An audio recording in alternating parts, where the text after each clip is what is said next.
A lot of people are sick these days, and nobody seems to really know why. I'm Dr. Philip McMillan, and I'm taking you through my analysis of what's happening in the pandemic. I've been following this for over 5 years.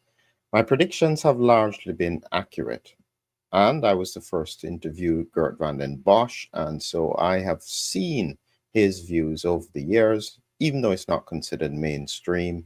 It seems to be correct. He had always been concerned about an evasive Omicron variant, or a variant that would be able to get around the immune system. And what I'm trying to do is piece together what I think is the phases that we're going through at the moment. So I've recently done this presentation with regards to predicting the viral storm. The link to this course is in the description, and you'll be able to view it within an hour or two, depending on when you've watched this. But I want you to join me in this scientific journey, and I'm therefore taking one section of this so that you can get an idea as to what I'm talking about through the whole presentation. And so the first thing you have to understand is that if this virus, and this is a beast of a virus, please don't let anybody tell you that this is just a cold. Just because you don't have any major symptoms at the time doesn't mean it's not doing serious damage. And everything about this virus is to try and prevent it from getting beyond your mucosal immune system. If you can stop it here, wonderful. You'll largely be protected. And so the challenge is how to keep people protected.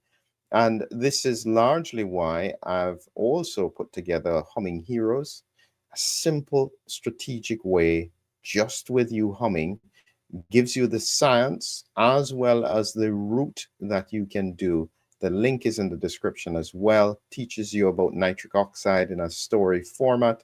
Please, if anything, it's a free PDF. So even if you don't want to purchase the book, please get the free black and white PDF, read the story, and understand the science. So, where we are today is about trying to work out what is going on. Are people just sick because they're just sick, or is this something else? So, as I said, when I looked at my chart, I'm now talking about persistent infection. And what people don't realize is that when it comes to your immune system, every time there's a circulation of the virus, something like this happens. There's a disability occurring in your immune cells. They are still there, they just don't work efficiently. And this is what it would look like for your immunity. So, T cells, B cells, natural killer cells are oftentimes depleted, and this is then causing part of the problem. What it means is that people are much more vulnerable to infection. And this is a challenge. What in the world is going on? So I'll take you through quickly what I am referring to as persistent infection. And again, I remind you, if you want to see the full course, look in the description below. This is just one of the sections. Here we have this principle of persistent infection. And as I said, that's the first phase in terms of what is going on with people. Persistent infection, then immune dysregulation, smoldering inflammation, metabolic collapse, end stage viral sepsis. This is, as I said, my thoughts, my analysis. Not everybody agrees with me. I'm okay with that. Just take a look at the science and try and make sense of it and try and help other people to understand what is happening. Now, the characteristics of this phase are, in effect, people, the best way to look at it is what do they look like? They look normal. And you can see this person here is exercising. But guess what? They're always run down. When you talk to them, they know they're not feeling right. They have low energy and they may be having recurrent mild viral illnesses.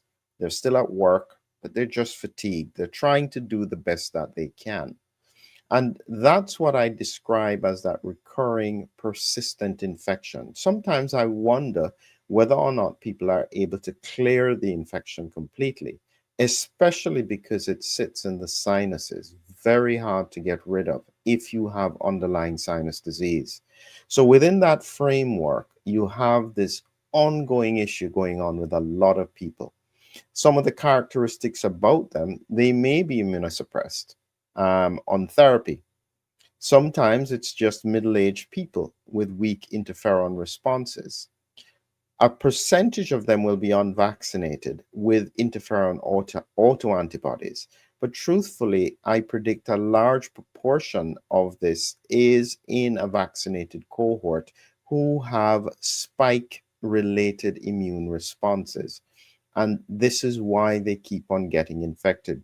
Not enough good mucosal broad immunity, too focused on the spike protein, which has been in the past, and therefore they're at risk for infection after infection after infection. And when you look at this, they then represent ongoing viral shedding.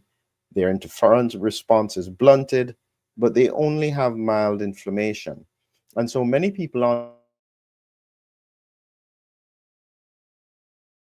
underestimate this as the problem is that very often they don't, and they're not getting beyond it. And this is a real issue. Remember, when this virus gets beyond your mucosal immunity, this is what happens. Technically, more like this injectable spike. It literally spreads blood vessels, brain, heart, kidneys, lungs. And this kind of spread of the virus, because of the spike protein attaching to the linings of endothelial cells, is really a very, very important issue that needs to be acknowledged. And this is why it is that a lot of people are struggling. They have this persistent circulation of spike protein and virus floating around in the bloodstream. And part of the reason why they're getting symptoms is the mechanism with regards to microclotting. And when we had Joachim Gerlach, who is from Medicinals and Molecusan, talking about the research that they had been doing, they are literally saying they are struggling to find people who don't have microclotting, even if they are asymptomatic. And what I had predicted was occurring was that you had an immune targeting of specific kinds of cells. And these I called the pericytes. These are round, small blood vessels, especially around the heart, the big arteries, and they're almost being taken out by an immune targeting by the lymphocytes. You can have some antibody targeting, but I think that over time it's becoming clearer and clearer that this kind of immune targeting may be being done more by lymphocytes, cell-mediated immune responses. Um, Credit to William. Was it William? He keeps on saying the wrong things, but he made those points, very important points for us to consider. And this damage to these blood vessels, especially around the big arteries, in the heart, in the brain, in the kidneys, causes this ongoing inflammatory process and activates macrophages. Now, the thing about this cohort of people is that they tend to have activated macrophages. And it's only when the macrophages start to get exhausted that they shift into different phases. And because of these macrophages, they actually can do quite a lot of damage silently. And it's what I call the silent inflammatory process. I keep on explaining to people that if just because you don't have grossly overt symptoms doesn't mean that things are not happening underneath that are important. The perfect example of this is hypertension. Hypertension is like the prototype of silent damage. Most people who are hypertensive have no idea. If they hadn't had their blood pressure done, they wouldn't know. They could be having extremely high blood pressures for years, then one day they have a stroke or a heart attack. And in the same way, we have this undercurrent of inflammation that only rears its heads from time to time. And this seems to be what is happening with these macrophages. And my image with regards to what it looks like with these macrophages being activated is that they then take up these nets, or they release these nets, trapping spike protein, immunoglobulins, fibrinogen, and make these microclots. This then causes further damage in the rest of the body. And as I explain to people, this is silent. You will know it because you know you don't feel right. And that's the case with regards to the persistent infection. It's not that you have an infection and you get over it and maybe you take a week or two, but you just don't feel as though you're getting beyond it. That's the cohort that I'm concerned about. We have opportunities to do things with them, but because they are just okay, they keep on hoping week after week, month after month, that they will still feel better. And I very clearly differentiate this cohort from long COVID. Long COVID tends to have far more significant symptoms with fatigue, headaches, brain fog, and so on. They tend to know they are not right. But it's the subtle symptoms that a lot of people are having from persistent exposure that, in my mind, makes them such a problem with regards to knowing what to do. Oftentimes, as I said, outwardly normal, but when you ask them, they always feel run down. Recurrent viral illnesses, still working, still functioning, but just not feeling right.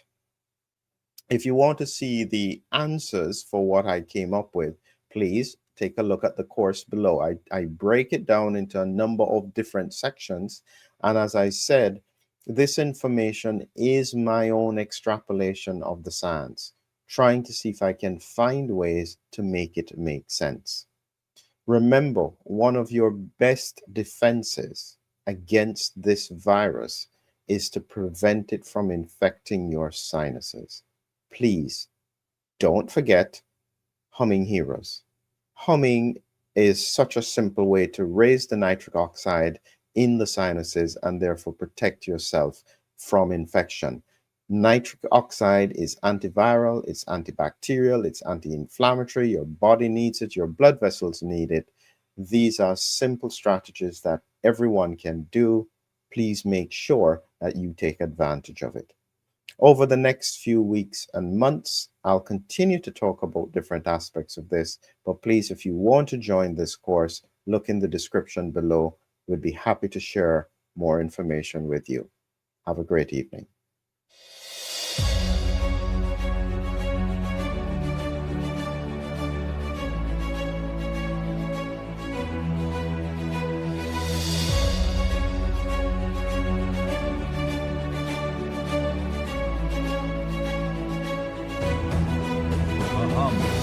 A hero, an immune adventure.